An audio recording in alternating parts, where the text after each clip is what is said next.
Some U.S. senators are still pushing a bill for more anti-Iran sanctions, despite objections from the White House and foreign policy experts. The bill, which was introduced by Senate Foreign Relations Committee Chairman Robert Menendez and Mark Kirk, a Republican from Illinois, has now got 48 co-sponsors, up from 26. It threatens Iran with a further reduction in its oil exports and new penalties if it fails to reach a comprehensive nuclear deal.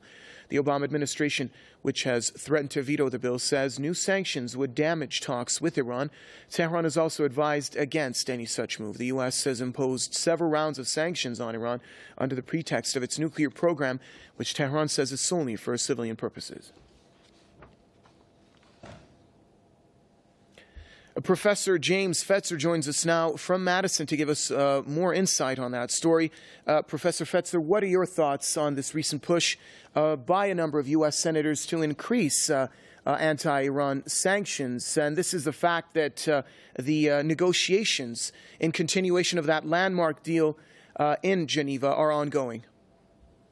Well, it's embarrassing. I mean, everyone should be aware that the 16 United States intelligence agencies all converged in the conclusion in 2007 that Iran is not pursuing a nuclear weapons program. That's a conclusion they reaffirmed in 2011.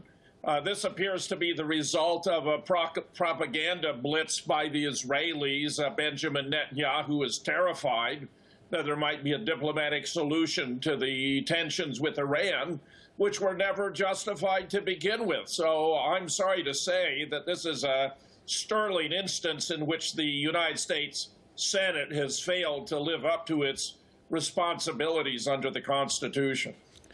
Professor Fetzer, with regards to the P5+1 in Iran deal in Geneva, both sides of the talks, they had to meet some conditions and certain criteria within the 6-month period. One of those conditions was no more further sanctions against Iran. Where does this leave the outcome of the talks if these U.S. senators continue to push for these anti-Iran sanctions?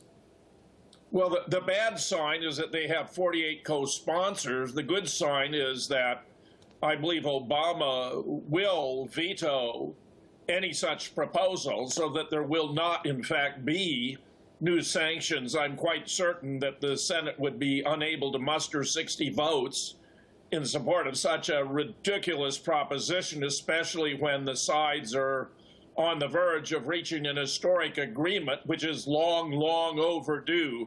I am sorry that the Iranian people have to be exposed to this kind of nonsense by the American Congress, but there it is. There's not a whole lot we can do about it. I can simply assure you the sanctions are not going to pass. Obama is going to veto them, and progress, I predict, will continue with regard to a negotiated diplomatic settlement.